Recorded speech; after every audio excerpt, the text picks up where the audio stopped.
whole upper extremity into full shoulder flexion. Her starting point, we're going to let that elbow relax down. The elbow's in full flexion. You want to provide some stabilization at the elbow, but minimize how much pressure you're putting over that triceps that's performing this motion. So now I'm going to ask you to straighten your elbow against gravity. And she's able to achieve full motion there, which gives her a grade of 3. So now we're going to test at mid-range. I'm going to apply resistance in the direction of elbow flexion. I'm going to try to bend your elbow. Don't let me do it. I want you to push back. Are you ready? Mm-hmm. Okay, here we go. Good. So if she can hold against maximum resistance, that's your grade of 5. Okay, so now our patient is in a gravity minimized plane, and I'm going to ask her to extend her elbow all the way. And if she's able to achieve this, that puts her at a grade of 2. So we want to apply, we're going to come back to that mid-range, and I'm going to apply some slight pressure at the distal forearm, and I'm going to provide just a little bit of stabilization here at her elbow, trying not to put much pressure on her triceps. Don't let me bend your elbow now. Good. So she tolerated a minimum amount of resistance in the gravity minimized plane, which would put her at a grade of 2+.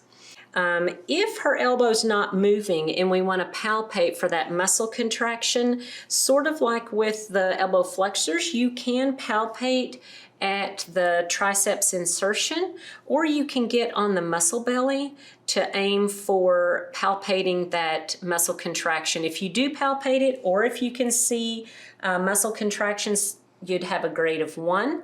No palpable muscle contraction of the triceps would be a grade of 0. Okay, we're going to test supination against gravity to begin with, and we want to stabilize the humerus, so we're going to use this towel. I'm going to have you hold that towel there, which provides the stabilization that we need.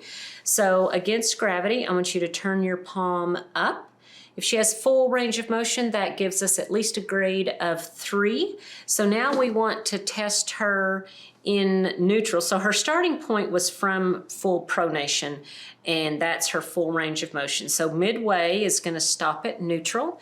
And there's 2 different ways to apply pressure. You can you can sandwich both the radius and ulna and prevent her. Now I want you to try to turn your palm up. So then you can press, so your forces are almost this way. Another method that the textbook shows is that you can grab the wrist in this manner. So I'm applying resistance on the volar aspect of the ulna and on the dorsal aspect of the radius. One more time, try to supinate. Good. And your same grades apply. To move down to gravity minimized position, we need the rolling table.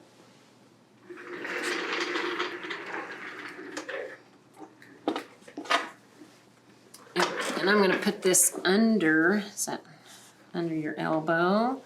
Does that feel comfortable? You want it up a little bit? There we go. Okay.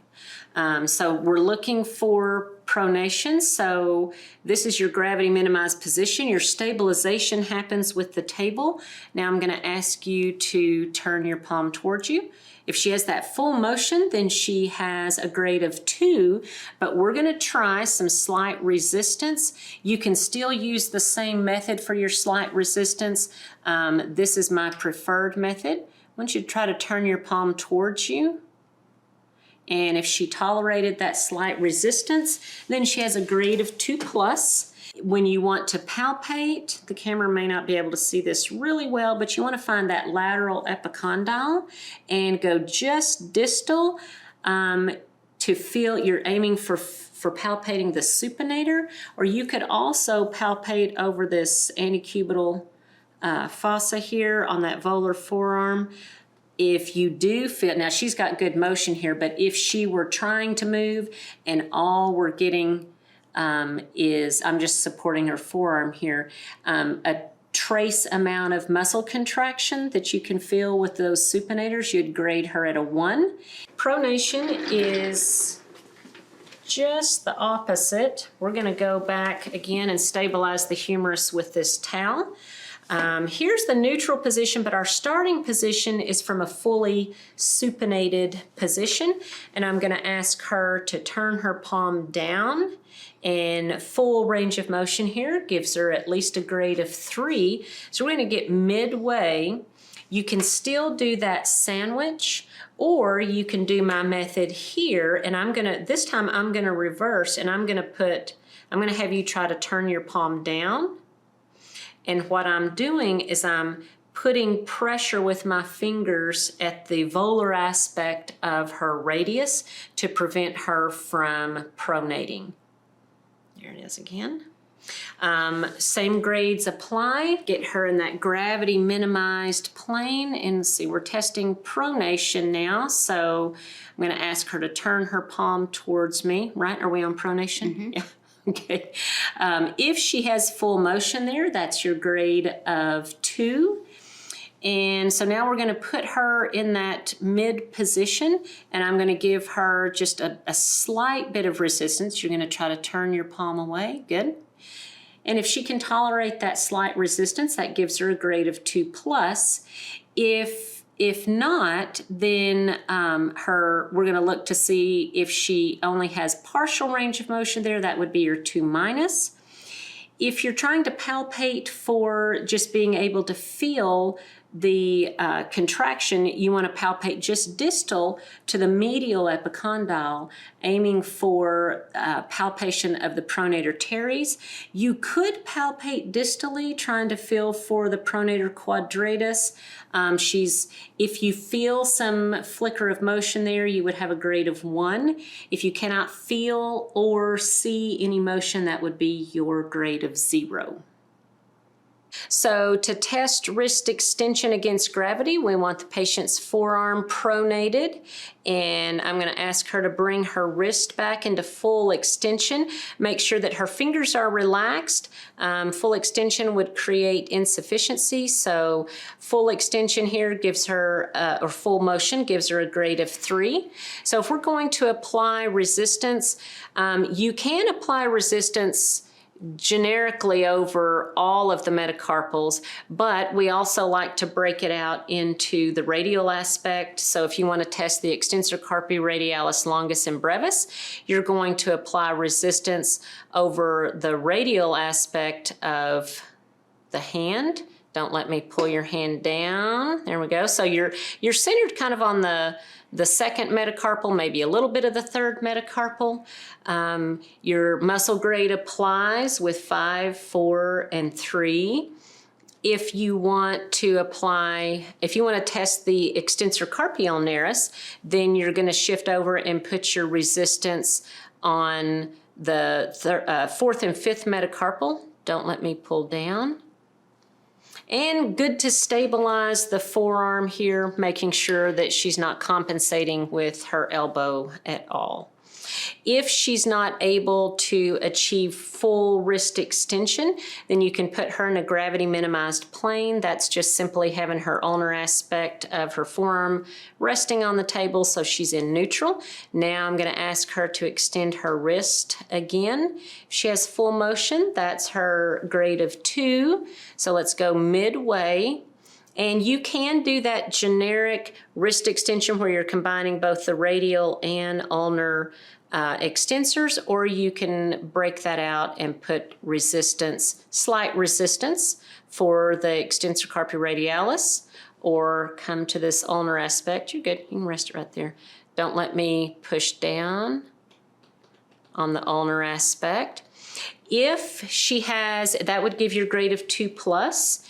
If she's not able to tolerate any resistance and she's not able to get full motion of wrist extension, you're gonna, if there's no motion occurring, you can palpate at the insertion site of the extensor carpi radialis, brevis, and longus over the carpals or the ulnaris, palpating for that flicker of contraction for a grade of 1, or if there's no contraction, then 0. Or you can come back to the muscle bellies where you're also palpating for a flicker of contraction there. Okay, so now we're going to do wrist flexion. Can we start you from a fully supinated position so that we're going to ask her to flex her wrist against gravity. Also here, you can test wrist flexion, both the radial and ulnar aspect, by putting your resistance across the volar aspect of the metacarpals, or you can separate that out and ask them to create a little bit of flexion towards the thumb to get that flexor carpi radialis.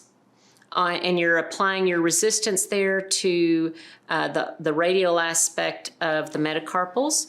Or, I'm going to get you a picture, there you go. Have her aim her wrist into some ulnar deviation and apply resistance on the fourth and fifth metacarpal to test the flexor carpi ulnaris. And of course your muscle grades apply, 5, 4, and 3. If she's not able to move into full range of motion here, again, we can put her in a gravity minimized position and ask her to flex her wrist. If she has full motion, then she's at her 2. Mid-range, we can apply resistance again, slight resistance for the grade of 2+. You can do across, I'm going to stabilize a little bit here. You can do the wrist in general, testing both the radial and ulnar aspects, or you can apply resistance just on the second and third metacarpal. It's hard for you guys to see if I'm putting pressure here just on the fourth and fifth, but that would give you your grades of 2+ with slight resistance. If you want to palpate the flexor carpi radialis, you can palpate down here at the insertion site on the tendon or the ulnaris, or you can come back to the muscle belly when you're palpating for a flicker of contraction for grades 1 or 0. Okay, so we're going to test radial deviation. For having your patient move against gravity, you want her forearm in neutral. And I'm going to support under her distal forearm and ask her to move her wrist into radial deviation. So she has full motion there. Now I want to put resistance in this thumb web space. You'll apply resistance on the distal aspect of that second metacarpal. And if she has same muscle grades apply with your maximum, moderate, and minimum resistance. If she cannot tolerate any resistance and she also can't get that beyond 50% motion, you're going to want to put her in a gravity minimized plane, and you're still going to stabilize that distal forearm. Ask her to move into radial deviation. And if she has full motion, that's your 2, come back mid-range. Same application of pressure. Don't let me scoot your hand. Good, so with some minimum resistance there, you'll have 2+. If her wrist is not moving and you need to just palpate for grades of 1 and 0, you can be on the distal aspect of the wrist, feeling for the tendinous contraction there. For ulnar deviation, we're going to test her only in a gravity minimized position. So we're going to support this ulnar, this distal aspect of the forearm, and I'm going to ask her to move her wrist into ulnar deviation. And if she has full motion there, I'm going to apply, let's get at that mid-level, I'm going to apply resistance on the distal aspect of the metacarpals, on the fifth metacarpal, give her resistance. If she tolerates maximum, there's your 5, and moderate again at 4. We're not going to change any positions here. If she can still move in this same plane, but she cannot tolerate any resistance, then we will put her at, if her range is partial, then we can put her at a muscle grade of 2. If she is not able to move her wrist into ulnar deviation at all, we can palpate for some slight muscle contractions at the ulnar aspect of the wrist when she attempts to move into ulnar deviation for grades of 1 and 0.